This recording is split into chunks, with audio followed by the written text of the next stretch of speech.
นอบน้อมไว้สามายังครูบาอาจารย์พระเทรานุเถระพระภิกษุสงฆ์สามเณร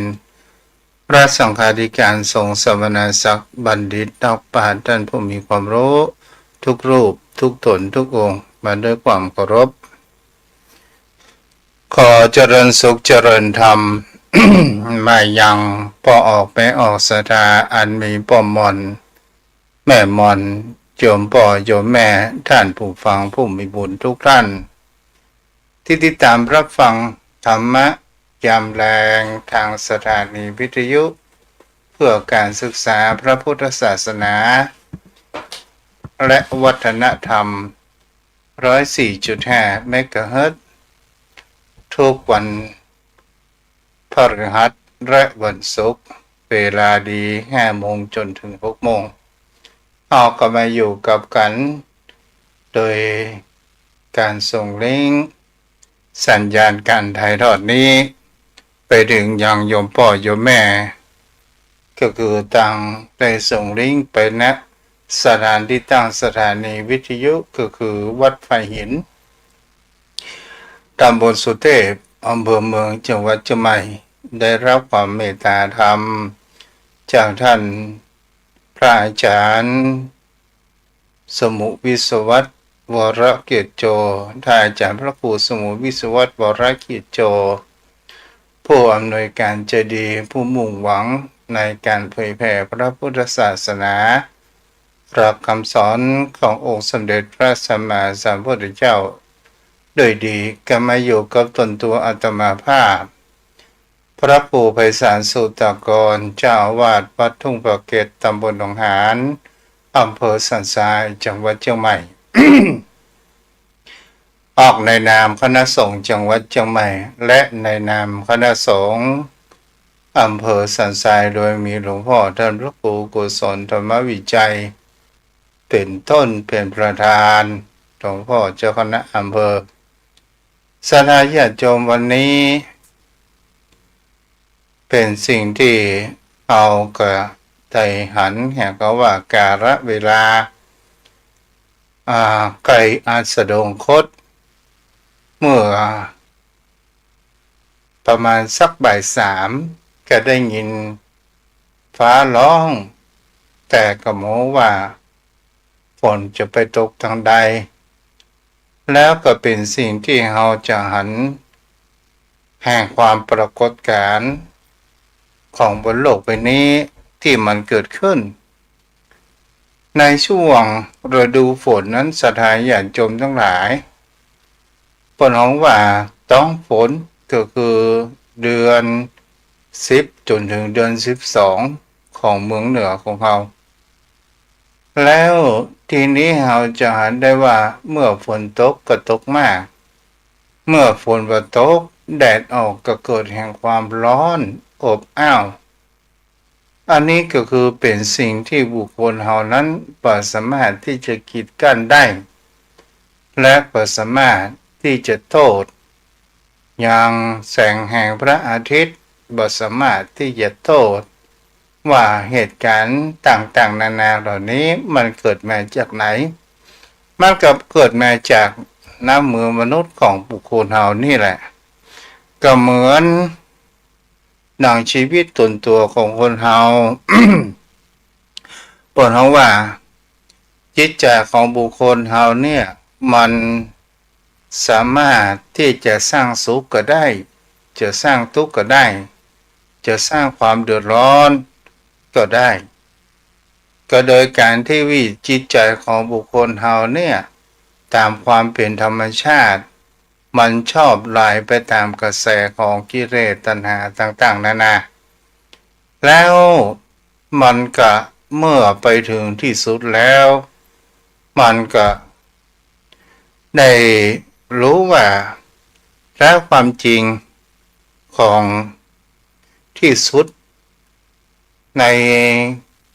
ทรัพย์สินหรือว่ากิเลสตัณหาต่างๆนานาก็บ่สามารถที่จะช่วยในชีวิตตนตัวของเรานั้นได้ฉะนั้นบุคคลเรานั้นก็มีพระธรรมคำสอน ขององค์สมเด็จพระสัมมาสัมพุทธเจ้าที่อันเป็นสรณะอันเป็นที่พึ่งทางด้านจิตใจของบุคคลเฮาถ้าเฮานำหลักธรรมคำสอนของพระองค์นั้นเอามาใช้ถึงมันจะฝืนกระแสแห่งกิเลสตัณหากันอย่างไรก็ตามเมื่อเฮาทวนกระแสมันได้แล้วเมื่อเฮาฝึกปรือมันได้แล้วจิตใจของเฮานั้นจะมามีความหวั่นไหวไปตามกระแสสิ่งที่เป็นกิเลสที่อันมันยั่วยุทางด้านประสาททั้งห้าตาหูจมูกลิ้นของคนเฮาที่จะส่งไปถึงอย่างจิตใจและก็เป็นสิ่งที่บุคคลเฮานั้นก็จะเห็นได้ว่า ไอ้หยังก็ตามที่เข้ามากระทบประสาททั้งห้าของเฮาจะปรุงแต่งมันสุขก็ได้จะปรุงแต่งมันทุกข์ก็ได้หรือจะปรุงแต่งความเป็นขางก็ขึ้นอยู่กับตนตัวของเฮานี่เองเจ้าพ่อเจ้าแม่ท่านผู้ฟัง วันนี้ก็มีธรรมะในพระไตรปิฎกขององค์สมเด็จพระสัมมาสัมพุทธเจ้าสิ่งที่อยู่พระไตรปิฎกฉบับของประชาชนวันนี้มีครั้งหนึ่งนั้นที่พระองค์ตรัสสิ่งที่ควรงดเว้นก็คืออาสวะที่พึงละได้โดยปริวัชนะก็คือการงดเว้นศรัทธาญาติโยมทั้งหลายพระองค์นั้นได้ตรัสว่าดูก่อนภิกษุทั้งหลายอาสวะที่พึงละด้วยการงดเว้นเป็นไฉนภิกษุในพระธรรมวินัยนี้พิจารณาโดยแยบคายย่อมเว้นช้างดุม้าดุโคดุสุนัขดุงูดุต่อไม้และที่มีหนามก็หมายถึงก็ว่า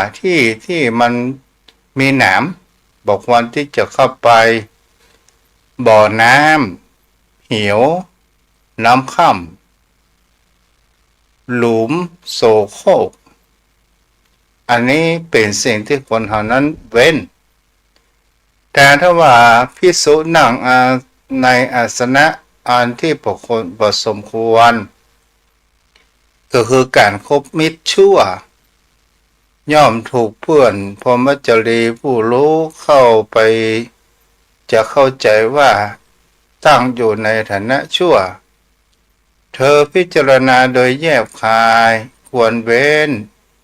อาสนะอันสมควรเว้นนั้นที่เที่ยวไปไม่สมควรและมิจฉาชั่วเหล่านั้นและเมื่อเธอไม่เว้นอาสวะที่ทำความยุ่งยากเดือดร้อนใจเดือดร้อนให้ก็จะพึงเกิดเธอ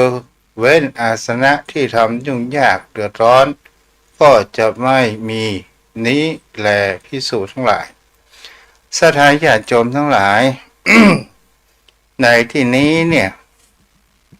ถ้าเอามาใช้ในชีวิตประจำวันของเราเพิ่นถึงว่าเว้นงูหูไก่เว้นปลา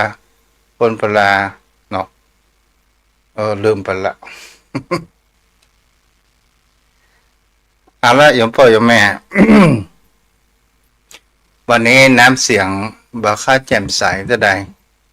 สมัยถึงเขาว่าสิ่งที่คนเฮาคนเว้นเนี่ยอย่างเช่นช้างตกมันม้าที่มีพนเขาว่ามันพยศมันไม่ได้ฝึกโคดุก็คือหมายถึงเขาว่างัวที่มันมีความดุร้ายสุนัขก็ตามที่มันมีความดุที่มันไม่ได้ฝึกงูต่อไม้ที่ ที่มีหนามบ่อน้ำเหี่ยวหลุมโสโครกหมู่นี้สิ่งที่เราควรที่จะเว้นและเว้นแห่งการคบค้าสมาคมกับมิตรผู้เป็นอันธพาลหรือว่าคนพาลคนพาลก็คือคนประการเช่นใดสถาญาติโยมทั้งหลายคือเป็นบุคคลที่มามีศีลมามีธรรมบันได้สำรวมกายวาจาและจิตใจเกิดขึ้นนี้เป็นสิ่งที่บุคคลเหล่านั้นควรได้พิจารณากันวันนี้สถาญาติโยมทั้งหลาย ก็มีเรื่องเฮือโยมพ่อโยมแม่เป็นธรรมะเฮือโยมพ่อโยมแม่นั้นได้คิดได้พิจารณากันไปโดยในสิ่งที่บุคคลเฮานั้นที่เฮาจะได้ศึกษาว่าสิ่งที่พระพุทธองค์นั้นบอกว่าการอู้การจาของบุคคลเฮานั้นน่ะถ้าเฮาเป็นคนที่ชอบพูดมากชอบในการเจรจาเพราะว่าระวังในสิ่งที่จะทำให้เรานั้นเกิดแห่งความผิดพลาดในการอู้กันจาเกี่ยวกับในการว่าบางครั้งบางคราวอาจจะเกิดแห่งความอู้เท็จอู้เพ้อเจ้ออู้เจียดจามอู้ส่อเสียดต่างๆนานานั้นเกิดขึ้นสิ่งที่คนเรานั้นควรจะอู้เกิดแห่งคนรักและเป็นคำพูดที่ไม่มีโทษนั้นก็คือวาจาที่จะควรกล่าวควรอู้ถูกต้องตามกาลเวลาวาจาที่กล่าวนั้นคงเป็นความจริงวาจานั้นเป็นวาจาที่เป็นปิยวาจอันอ่อนหวานแล้วกล่าววาจาอันประกอบไปด้วยประโยชน์วาจาด้วยจิตประกอบไปด้วยเมตตาอันนี้เป็นวาจาที่จะทำให้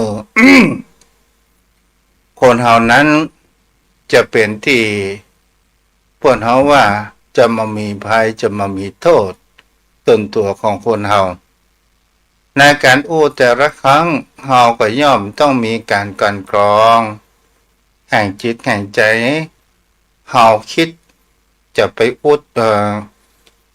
เฮาคิดจะไปอู้ตามที่เฮาคิด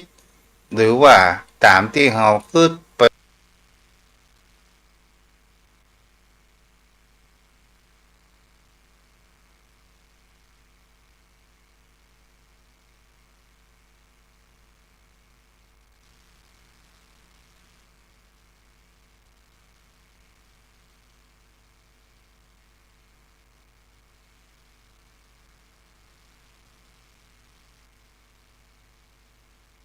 ไปเสียทั้งหมด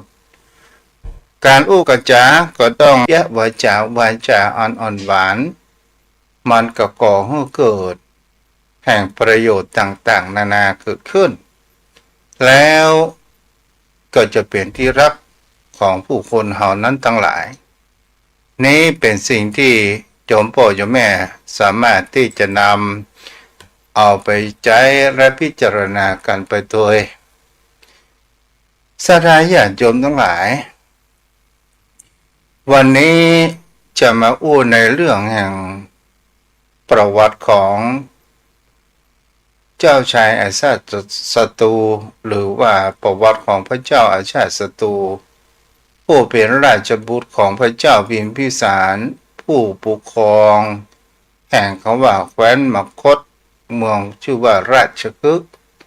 สถาญาติโยมทั้งหลายในเรื่องนี้เนี่ยเป็นสิ่งที่ผู้คนเฮาจะหันแห่งประกันแล้วว่าต้นแห่งการเกิดแห่งเรื่องราวต่างๆนานานั้นเกิดขึ้น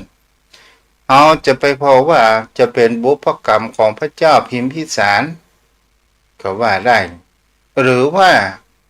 จะเป็นผู้ที่พ ผู้ที่จองเวรกันมาในอดีตชาติเราก็บ่สามารถที่จะตอบได้จอมพ่อเจ้าแม่เหตุการณ์มาประการเช่นนี้พระเจ้าพิมพิสารนั้นก็ได้แต่งงานกับน้องสาวของพระเจ้าประเสนาธิโกศลแคว้นในเมืองนครสาวัตถีศรัทธาญาติโยมทั้งหลายก็โดยการที่ว่าความผูกเยื่อใยในแห่งความดินแดนของเป็นพี่เป็นน้องเพื่อป้องกันบ่ให้เกิดแห่งการลบศึกฆ่ากันนั่นเองในที่นี้เนี่ยพระเจ้าพิมพิสารก็ได้ยังน้องสาวพระเจ้าประเสนาธิโกศลชื่อว่าเทเวทเวหิหรือว่าเจ้าสาวโกศลดีกว่าศรัทธาญาติโยมทั้งหลายเมื่ออยู่กันแล้วนางก็ได้ตั้งครรภ์เกิดขึ้นเหตุการณ์ที่นั้นมีสิ่งที่ประหลาดในแห่งการเกิดขึ้นในการแก้แพ้ท้องของราชินีผู้นี้ก็เกิดแห่งการแพ้ท้องแปลกประหลาดอยากจะกินเลือดซึ่งก็เป็นสิ่งที่จะเห็นได้ว่าอยากจะกินเลือดของพระเจ้าแผ่นดินของพระเจ้าพิมพิสารยังแขนกว้างขวา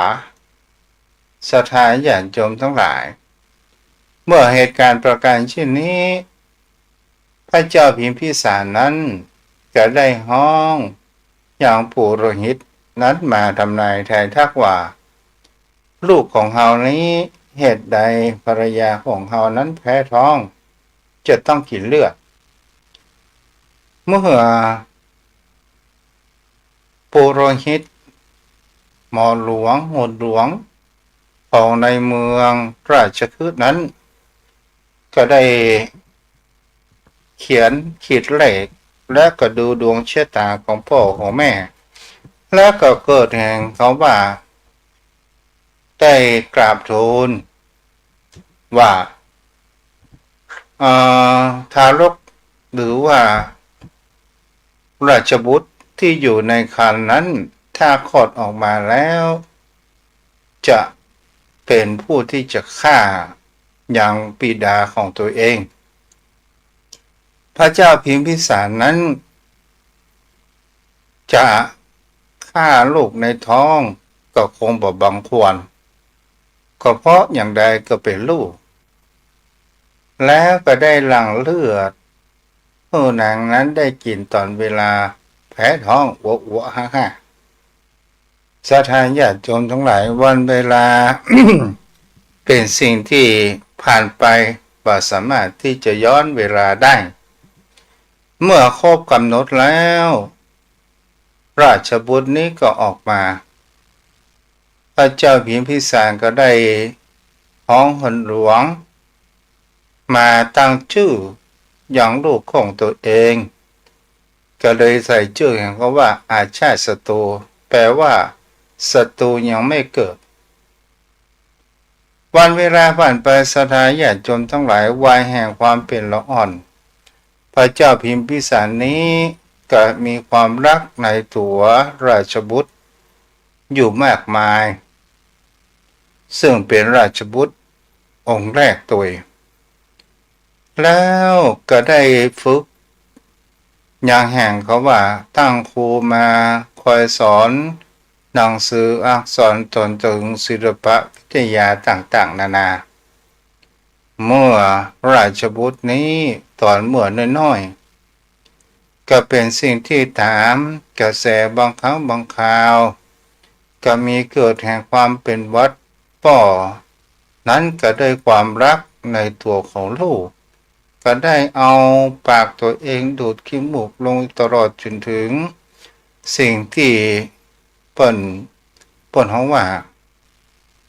ได้ดูแลอยู่สม่ำเสมอนั้นเกิดขึ้นวันเวลาผ่านไปศรัทธาญาติโยมทั้งหลายพระเจ้าพิมพิสารผู้นี้เนี่ยเป็นผู้ที่ได้ถวายอย่างวัดเวรุวันป่าไผ่ เป็นวัดแห่งแรกในพระพุทธศาสนาแต่องค์สมเด็จพระผู้มีพระภาคเจ้าวันเวลาผ่านไปศรัทธาญาติโยมทั้งหลายเมื่อพระสงฆ์องค์เจ้าได้เข้ามาเป็นพุทธบริษัทของพระผู้มีพระภาคเจ้านั้นมันก็มีแห่งเขาว่าพระเทวทัตพระเทวทัตนั้นเรารอดูสังเกตแห่งเขาว่า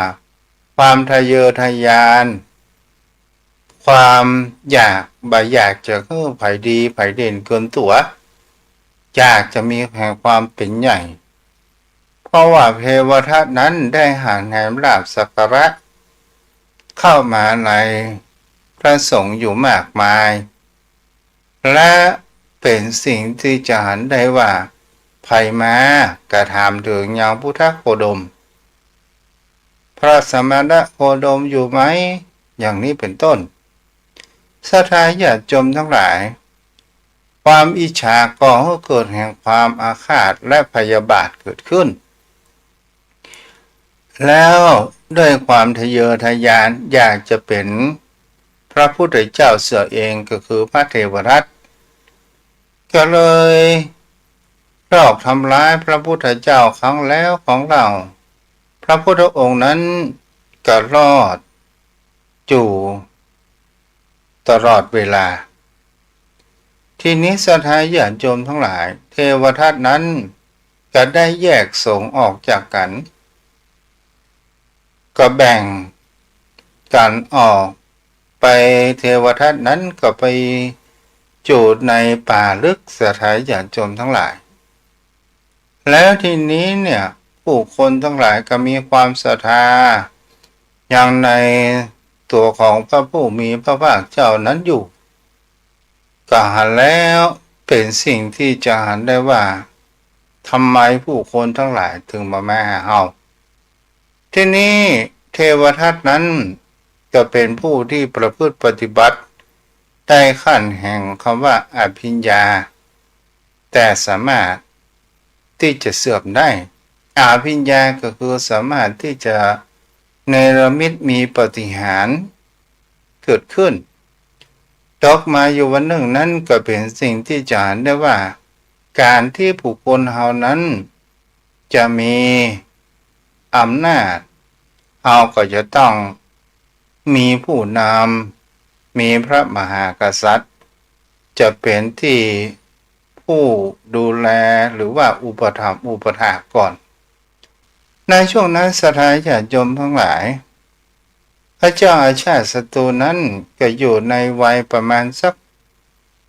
15-16 ปีนี่แหละเป็นสิ่งที่จะหันได้ว่าพระเทวทัตนั้นก็ได้เข้าไปหาอย่างพระเจ้าอาชาติศัตรูในเวลาค่ำในกลางดึกก็ได้เนรมิตกลนตัวเป็นละอ่อนแล้วก็ได้เสกงูพันยังพระเจ้าอาชาติศัตรูเกิดขึ้นซึ่งเป็นงูมีพิษพระเจ้าอาชาติศัตรูนั่นก็เกิดแห่งความตกใจแล้วพระเทวทัตนั้นก็เนรมิตกายตนตัวเป็นพระสงฆ์นั้นเหมือนดังเดิมพระเจ้าอาชาติศัตรูนั้นก็หารประการเช่นนั้นก็เกิดแห่งความเลื่อมใสเกิดขึ้นและก็ผูกไมตรีกันความผูกไมตรีเนี่ยเป็นตัวก่อให้เกิดแห่งความคิดร้ายปองร้ายต่างๆนานาพระเทวทัตนั้นก็ได้อู้กับพระเจ้าอาชาติศัตรูว่าพระเจ้าอาชาติศัตรูคนเฮาเนี่ยสมัยก่อนพระพุทธเจ้าองค์ก่อนมีอายุยืนในชีวิตของคนเฮาปัจจุบันนั้นมีอายุสั้นแล้วถามว่าท่านอยากจะเป็นพระมหากษัตริย์หรือไม่พระเจ้าอาชาติศัตรูซึ่งเป็นราชบุตรก็ได้มีแห่งเขาว่า ถูก คนที่มีจริตเดียวกันคือความทะเยอทะยานอยากนั้นเกิดขึ้นดังเช่นเดียวกันจิตใจกระทู้ไปตามพระเทวทัตก็บอกว่าจากแล้วพระเทวทัตก็รู้ว่าเทวทัตพระเจ้าอาชาติศัตรูมาถูกทางก็เลยบอกว่าท่านอยากจะครองราชย์เนี่ยท่านจะรอให้พระราชบิดาพระเจ้าพิมพิสารเนี่ยเพื่อถ้ารอเปิ่นตายเนี่ยอายุของท่านก็จะแก่ไปท่านยังมาเปิ่นว่าฆ่าบิดาของตัวเองนั้นเมื่อตายแล้วจะได้ขึ้นของราชย์เสียดีกาและเฮาก็จะขึ้นเป็นพระพุทธเจ้าเฮาร่วมด้วยช่วยกันอย่างนี้เป็นต้นขอให้พระองค์นั้น ได้เอาโภชนะอาหารวันละ500 หาบ500สำรับศรัทธาญาติโยมทั้งหลายเอาไปส่งที่ยังวัดของเฮาเพื่อให้ผู้คนทั้งหลายได้หันอย่างพระราชาเสด็จมาแล้วเกิดแห่งความเรื่มใสศรัทธาญาติโยมทั้งหลายหวานล้อมจนพระเจ้าอาชาติศัตรูนั้นเกิดแห่งความพึกเหิมมีความทะเยออยากแล้วพูดเขาว่าอาวิชชาปิดบังตาอาญาปิดบังตาก็คือพูดเขาว่าสัญญาวิปลาสหารว่าข้าป่อแล้วจะได้ขึ้นครองเป็นพระมหากษัตริย์และจะมามีโทษศรัทธาญาติโยมทั้งหลายเหตุการณ์นี้ก็ได้ผ่านไปในแห่งการพักผ่อนของพระเจ้าอาชาติศัตรูนั้นก่อนที่จะพักผ่อนก็มีความคิดที่อยากจะเป็นใหญ่ปกครองยังเมืองราชคฤห์แตนป่อศรัทธาญาติโยมทั้งหลายแล้วจะทำอย่างไร ก็ด้วยความค้นคิดด้วยความยุยงของพระเทวทัตตกมาแม่เจ้าอยู่วันถึงนั้นพระเจ้าอาชาติศัตรูนี่ก็ได้กำมีดปัญหาของเขาว่ามีดปอกผลไม้เอาซ่อนในเสื้อนั้นปล่อยศรัทธาญาติโยมทั้งหลายซึ่งมีทหารผู้เป็นอารักขาก็ได้สังเกตเห็นว่าพระเจ้าอาชาติศัตรูนี้มีปฏิกิริยาที่มันมีความไว้ใจเกิดขึ้นก็เลยเกิดได้แล้วก็ได้ตรวจค้นศรัทธาญาติโยมทั้งหลายก็เห็นว่ามีอาวุธก็คือมีดและก็ได้ถามไทยว่าท่านจะไปเอาไปทำไมแล้วพระเจ้าอาชาติศัตรูนั้นก็ได้อู้ตรงๆว่าเขาจะเอาไปฆ่าพ่อศรัทธาญาติโยมทั้งหลายทหารผู้อารักขานั้นก็ได้บอกผู้เสนาอามาตย์ได้เสนาอามาตย์ก็ไปทูลให้กับพระเจ้าพิมพิสาร พระเจ้าพิมพิสารนั้นก็บุตรโคตรต่อราชบุตรของตัวเองก็เลยเป็นสิ่งที่จะพระเจ้าอาชาติศัตรูนั้นผู้เป็นราชบุตรของตัวเองนั้นมาเข้าเฝ้าในที่ตำหนักของตัวเองก็ได้ถามไทยว่าลูกอยากจะต้องการอะไรหยังถึงจะฆ่าพ่อพระเจ้าอาชาติศัตรูก็บอกว่าลูกต้องการราชบัลลังก์อยากจะเป็นพระมหากษัตริย์ด้วยความเป็นพ่อเป็นแม่ศรัทธาญาติโยมทั้งหลายเป็นผู้ที่สละได้แม้กระทั่งชีวิตของตัวเองพระเจ้าพิมพิสารนั้นก็ได้เสียสละราชสมบัติในความเป็นแห่งคำว่าพระเจ้าแผ่นดินให้กับลูกศรัทธาญาติโยมทั้งหลายแต่เรื่องมันประจบแค่นี้เมื่อลูกได้ครองราชย์เป็นพระมหากษัตริย์ปกครองแห่งเมืองราชคฤห์แล้ว ที่นี้ศรัทธาญาติโยมทั้งหลายคนเฮาได้คืบจะเอาศอกได้ศอกจะเอาวา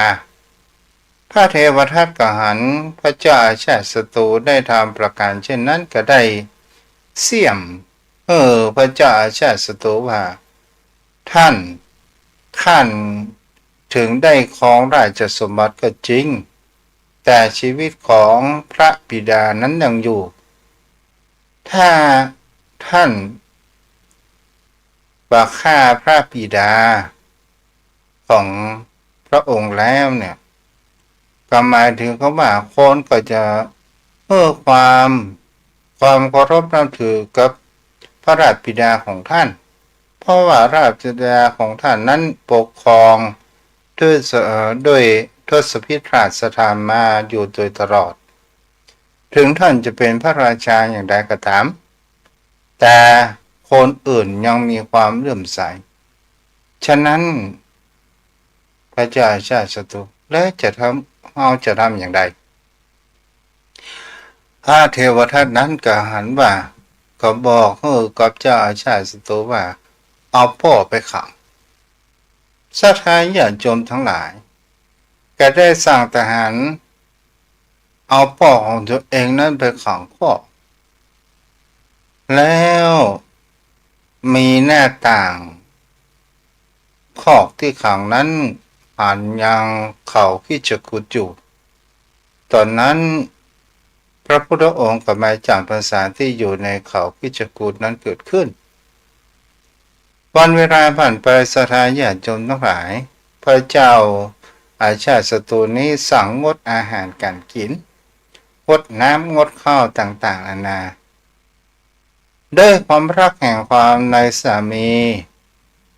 พระบรรดาก็ได้เอาของกินของว่าซ่อนตอนดังในชายผมอาจไปให้พระเจ้าพิมพิสารนั้นได้เสวยได้กินและทีนี้ข่าวผู้คุมยังคอกนั้นก็ส่งข่าวบอกกับพระเจ้าอาชาติศัตรูว่าบรรดาของท่านได้เอาเข้าไปให้พระเจ้าพิมพิสารอยู่แล้วพระเจ้าอาชาติศัตรูนั้นก็เกิดแห่งความโกรธเกิดขึ้นทีนี้ก็มาทหารนั้นตรวจตาอย่างเข้มนางผู้อันเป็นบรรดาก็เลยเอาน้ำผึ้งเอาทาเนื้อทาตัวแล้วก็เข้าไปเฝ้าพระเจ้าพิมพิสารอยู่ในข้อพระเจ้าพิมพิสารนั้นได้ใจลิ้นสัมผัสในร่างกายของตัวเองเกมมันนั่นเนาะสลายญาติโยมทั้งหลายเพื่อชีวิตนั้นอยู่รอดทีนี้เนี่ยทรมานพ่อไปแล้วก็ยังมาหันอาการอย่างนั้นดีขึ้นทีนี้เนี่ยสลายญาติโยมทั้งหลายพระเจ้าพิมพิสารก็โดยการที่ได้เป็นคนอุปถากยังสมเด็จพระผู้มีพระภาคเจ้าพวกเขาว่า เป็นอุบาสกเป็นพวกเขาว่าอุปถัมภกก็คืออุปถากและก็ได้ฟังธรรมเป็นพระโสดาบันและก็ได้นั่งสมาธิในอยู่กับสมาธินั้นทีนี้ศรัทธาญาติโยมทั้งหลายแล้วทหารก็ได้หันพระเจ้าพิมพิสารนั้นก็เดินจงกรมแล้วก็หันว่าท่านจะหิวกระหายตายลงไปทหารก็นำความนี้ไปบอกกับพระเจ้าอาชาติศัตรูพระเจ้าอาชาติศัตรูนั้นก็สั่งทหารนั้นเอามีดกรีดยางฝ่าตีนของพ่อของตัวเองในที่นี้ศรัทธาญาติโยมทั้งหลายคนเฮาในเมื่อแห่งคำว่าอำนาจเข้าครอบงำแห่งจิตใจแล้ว เป็นสิ่งที่จะหันได้ว่ากระทำอะไรอย่างลงไปก็มามีแห่งซิว่าโมโหจักดีจักชอบโมโหจักพ่อจักแม่แต่มันก็มีจิตใต้สำนึกของบุคคลเฮาในแห่งความเป็นมนุษย์บางครั้งพระเจ้าอาชาติศัตรูนั้นได้กระทำลงไปตามคำสั่งของพระเทวทัตแต่บางครั้งก็นอนมีภาวะนั้นตื่นอยู่ขณะศรัทธาญาติโยมทั้งหลายมีภาวะตื่นอยู่เป็นประจำและเป็นสิ่งที่เราจะหันได้ว่าการที่คนเราทำสิ่งที่บดีมันทำให้ผู้คนเรานั้นนอนไม่ค่อยหลับเพราะว่าเป็นกำกึดคนที่นอนบ่หลับมันมีหนึ่งคนลักขโมยสองคนอะไรอย่างอะตะกี้กับพระราชาพอราชกิจของตัวเองศรัทธาญาติโยมทั้งหลายแล้วก็บุคคลวัตถุก็มาต่อกันก็ได้ อันนี้ก็คือเป็นสิ่งที่เราจะหาได้ว่าพระเจ้าอาชาติศัตรูนี้ก็เช่นเดียวกันท่านบอกว่ารับศรัทธาญาติโยมทั้งหลายทำลงไปก็ด้วยหาเขาว่าอำนาจเมื่อมีและก็อุปถัมภ์อุปราชยังพระเทวทัตวันเวลาผ่านไปศรัทธาญาติโยมทั้งหลายนายแห่งเขาว่าจิตใจสำนึกแห่งความเป็นผู้คนที่นี้เนี่ยพระเจ้าอาชาติศัตรูก็ได้หันราชบุตรของตัวเองนั้นเกิดขึ้นมาแล้วก็ได้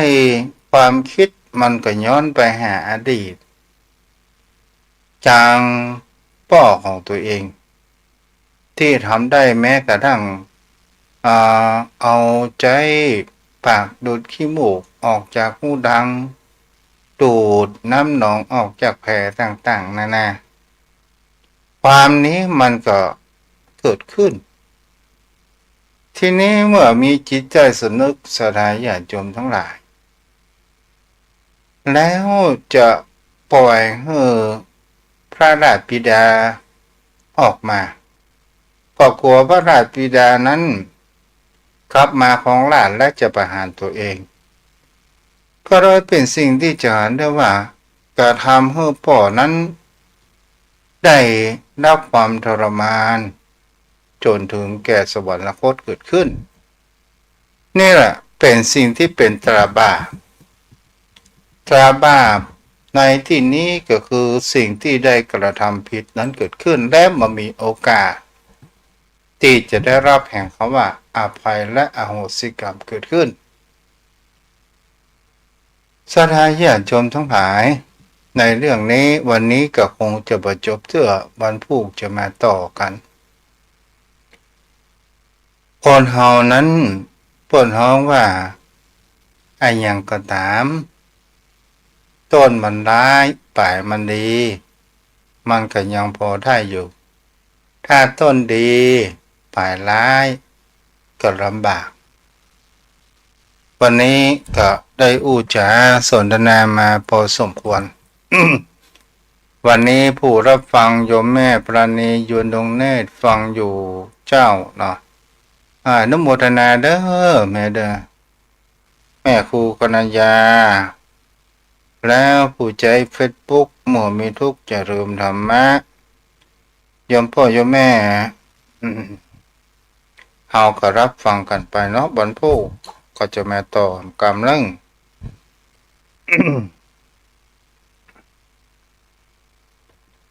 ตั้งแต่มีข่าวแล้วโอ้มามีใครกินใครตาน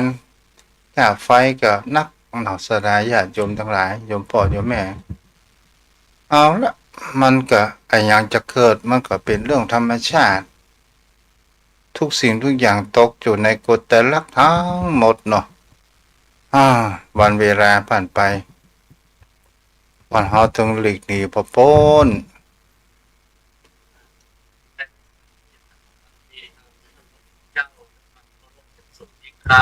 เจ้าวันนี้โอ้จะในเรื่องแห่งประวัติของพระเจ้าอาชาติศัตรูเนาะไม่สาครับท่านเจ้าโอ้นั่นเป็นผู้ดูประการกับพระพุทธศาสนาเป็นอย่างยิ่งนะครับด้านความดีของพระเจ้าอาชาติศัตรูครับเพราะเป็นผู้อุปถัมภ์การกระทำพระสังฆทานที่ข้ามศตวรรษนภูหาท่านเจ้าครับก็คือเพื่อนของเขาว่าเหตุการณ์มีพระเจ้าชาติศัตรูเนี่ยหันแสงสว่างเมื่อใกล้แจ้งเนาะเพราะนั้นถือว่าต้นร้ายฝ่ายตรงแต่ก็ต้องตกโลหะภูมิปีแล้วท่านเจ้าเพราะว่าความดีที่ได้ผู้ดูประการสังฆทานคือยกจากพระเวจีนรกอยู่โลหะภูมิปีแต่ก็เป็นอนันตริยกรรมท่านเจ้าครับเจ้าอันนี้เขาก็บอกหูด้วยเนาะว่าประกาศเช่นนั้นว่ามันเป็นกรรมนักสามารถจะอุทธรณ์ได้ต้องตกนรกอย่างเดียวท่านเจ้าจ้าวันนี้พวกนั้นมีเรื่องอย่างเสริมของหรือพวกนั้นที่ท่านเจ้าอธิบายก็ผมว่าก็ชัดเจนดีนะท่านเจ้าครับเจ้าว่าท่านพระพุทธเจ้าอธิบาย1มีข้อมูล2ด้วยสัจจวาจาที่ท่านพระพุทธเจ้ามีความตั้งอกตั้งใจเผยแผ่ธรรมศรัทธาญาติโยมฟังแล้วก็มีศรัทธาประสาทะมีปิติยินดีมีปราโมทย์ที่ได้ฟังจากน้ำเรียงเสียงปากของท่านพระพุทธเจ้าท่านเจ้าเพราะนั้นไว้ครับท่านเจ้าวันนี้เนี่ยเราจะในเรื่องงานเขาว่าประเด็นถ้าโคบาเจ้าศีลธรรมยังอยู่เนาะถ้าว่าเปิดมีอธิกรณ์อย่างบัดเดียวเนี่ยข่าวมันจะคุยขนาดเนาะโอ้ท่านเจ้ามันจะพูดคุยทุกอย่างมันจะเป็นไปในทางลบไปนักด้านคุณงามความดีแทบจะบอกออกมาเลยท่านพระพุทธเจ้าต้องประปงประแปลกนะว่าทำไมถึงสังคมที่ปัจจุบันดูเหมือนว่าจะมีความเจริญทางด้านการศึกษาแต่ว่าจะมองในภาพโลกหมดท่านเจ้าโดยบันนึกถึงภาพแห่งความดีเลยในสมัยอดีตการนั้นนะครับถึงแม้คนจะทำชั่วทำอย่างเพื่อนยังระลึกถึงคุณูปการความดีที่เพื่อนมีอยู่นะท่านเจ้าครับไม่ใช่นึกถึงความชั่วที่ปรากฏขึ้นในปัจจุบันนี้เท่านั้นนะครับท่านเจ้าครับเพราะนั้นว่าอธิกรณ์ของครูบาเจ้าสุดท้ายเนี่ยที่เปิ่นกลับมาจากวัดเบญจมาบพิตรแล้วเปิ่นบ่ลงรถบ่ลงรถไฟที่เชียงใหม่แต่เปิ่นลงรถไฟที่ลำพูนแล้วก็ลวดกับวัดของเปิ่นเนี่ยเพราะนั้นว่ามันเปิ่นต้องสั่งอย่างไว้ก่อนสัจจวาจาที่เปิ้นลั่นว่ากราบใจที่น้ำไม่ปิงมันบ่ไหลขึ้นตั้งเหนือเปิ้นบอกมาเชียงใหม่นะท่านเจ้าครับเปิ้นในหนังสือเปิ้นเขียนไว้จากนั้นนะครับเพราะว่าที่เกิดร่วมสมัยของเปิ้นก็รับรองว่าครูบาเจ้าได้เป็นสัจจวาจาเช่นนั้นนะครับท่านเจ้าแต่นับตั้งแต่นั้นเปิ้นก็ไม่ยอมมาครับเพราะว่าเปิ้นเป็นอย่างก็เป็นโรคมะโรคครับเปิ้นจะเอามายาที่โรงยาส่วนดอกเนี่ยเพิ่นยังไม่ยอมไปครับเพิ่นขอละสังขารอยู่ที่เมืองลำพูนนะครับเจ้าครับโดยมารักษาที่องค์ยาวัดจักรเทวีองค์ยาประจำจังหวัดลำพูนครับเพิ่นไม่ยอมมาเชียงใหม่นะเจ้าเอาพอดูประเด็นไปแล้วเนี่ยเหมือนสมัยครั้งครูบาเจ้ายังอยู่เนี่ย ครูบาเจ้าเพื่อนมีสถานญาติโยมเลื่อมใสมากจนที่คนสร้างถนนผู้เป็นเรือนแสนเรือนหมื่นเรือนแสนเนาะแล้วทีนี้เนี่ยเอาดูไปสมัยยุคนั้นเนี่ยมันเหมือนกับว่าบ้านเมืองกำลังยังบอกเข้าที่บอกเข้าทางแล้วก็เหมือนกับว่าครูบาเจ้าศีลธรรมเขาส่งส่วนกลางกว่าครูบาเจ้าศีลธรรมตั้งมหานิกายตัวเองเนาะเป็นเช่นนั้นเพราะช่วงนั้นมันอยู่ในช่วงที่เปลี่ยนการปกครองนะครับแล้วก็เพื่อนบอกหัวว่าหัวเมืองฝ่ายเหนือเนี่ยจะกระเดื่องกระด้างกระเดื่องเนี่ยครับมาขึ้นตรงตัวส่วนกลางท่านเจ้าจะอ่านว่าในช่วงนั้นเพื่อจะเอาพระราชาผู้ปกครองจากส่วนกลางมาไว้ดังขัดที่วัดพระสิงห์ก็เอาหลวงปู่พระธรรมสุดท้ายเลยดูเหมือนเป็นพระธรรมสิทธาจารย์นะยศสมณศักดิ์สุดท้ายเขาจากส่วนกลางมาเจ้าคุณอุบลีกอ่ะใช่เจ้าคุณอุบาลีคุณอุปมาการตอนนั้นเป็น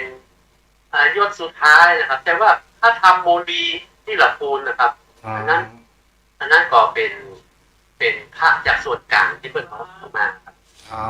จ้ะเพราะว่าเพิ่นหัวว่าทางเหนือนี่จะตั้งกระด้างกระเดื่องมาขึ้นตรงเนี่ยครับท่านเจ้าครับแล้วก็ครูบาเจ้าเพิ่งเลยลงรถลำพูนเนี่ยมันก็เป็นช่วงบ้านปลายชีวิตของครูบาเจ้าเนาะครับเป็นบ้านปลายท่านเจ้าแต่ครูบานี่นะ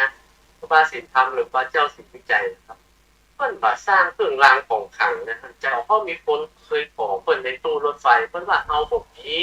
เอามีก็นำทำคำสอนทับเจ้าทหารเขาบอกมีของดีเพิ่นบ่ได้ทำนะก็จะทำในช่วงหลังจากที่ครูบาเจ้าได้ละสังขารมรณภาพแล้วจะมาทำเหรียญกันช่วงนั้นนะครับอาจารย์เจ้าเนาะมีวัดพระธาตุดอยสุเทพเนาะครับเพราะว่าเพิ่นไปดำรงตำแหน่งเป็นเจ้าวาดวัดดอยสุเทพวัดพระสิงห์ที่เพิ่นเคยอยู่ครับแต่ว่าพระสิงห์ดอยสุเทพเนี่ยเพิ่นอยู่บนบ่ประเมินครับประมาณ4 ปีแต่ว่าพระสิงห์อยู่ไป17 กว่าปีพระสิงห์อยู่เบินครับวัดสวนดอกเนาะส่วนดอกนี่ไปแปลงนั้นไปสร้างวิหารมาได้ครับท่านสมเด็จเจ้าจ้ะ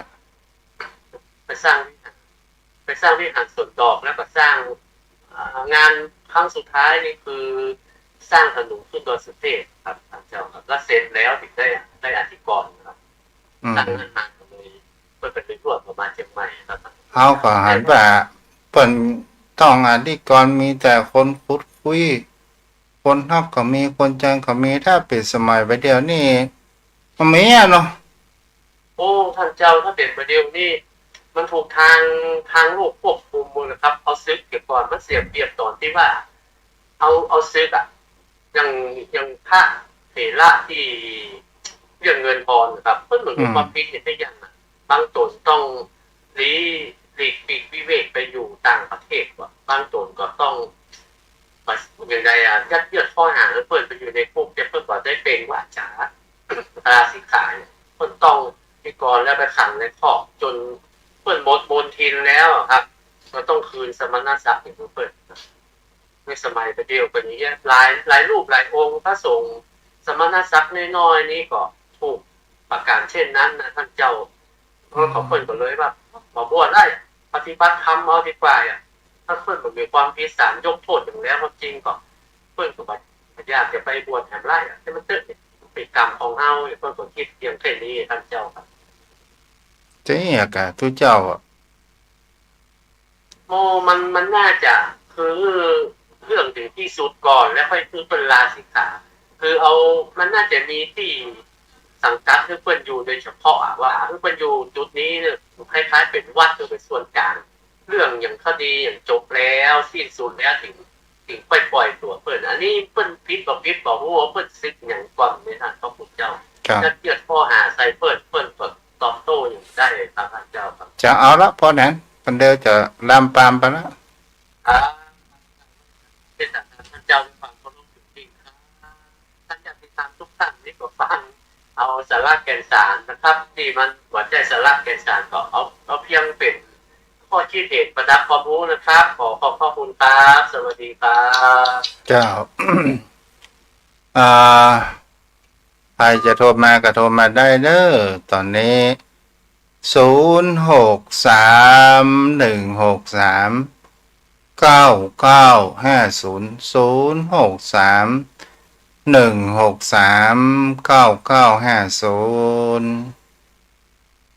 อนุโมทนากับ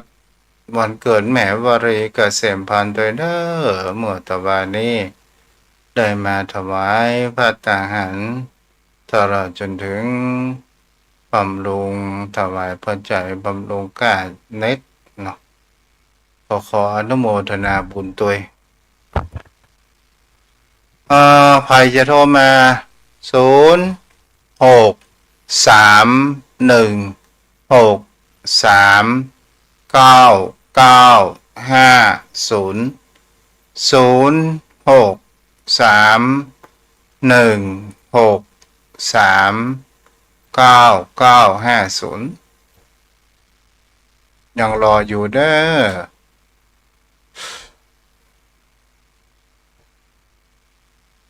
เริ่มมืดฝนมาแล้วพระอาทิตย์ก็จะสะดงคตกันเดียวกับมัดมืดไปวันพรุ่งวันใหม่ถ้ามีลมหายใจก็สู้กันต่อไป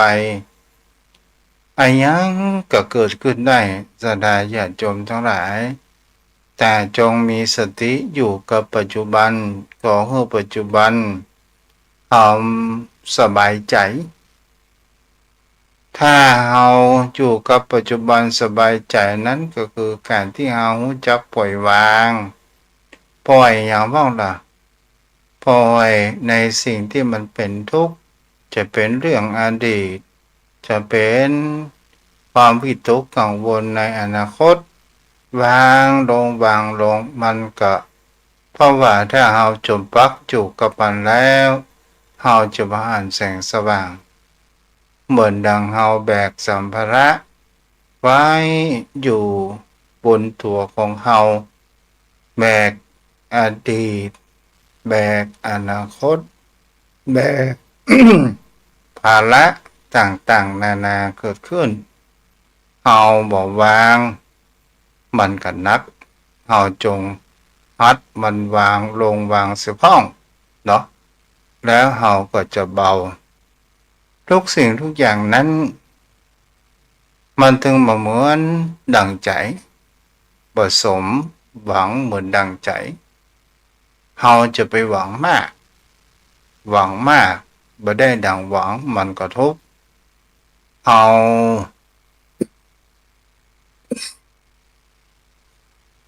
าทำไปตามปัจจุบันแล้วเราก็สบายใจบ่ต้องไปคิดมากมันไม่ได้ผลประโยชน์อะไรยังขึ้นมาโยมพ่อโยมแม่ท่านผู้ฟังทั้งหลายจงอยู่ปัจจุบันให้ดีที่สุดเนาะเอาละวันนี้ก็คงจะเอาไว้ที่เดิมไม่มีไว้โทรมาวันพูกก็มาปะกันเนาะ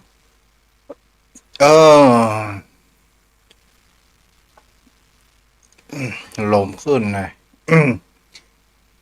ปอนเดอ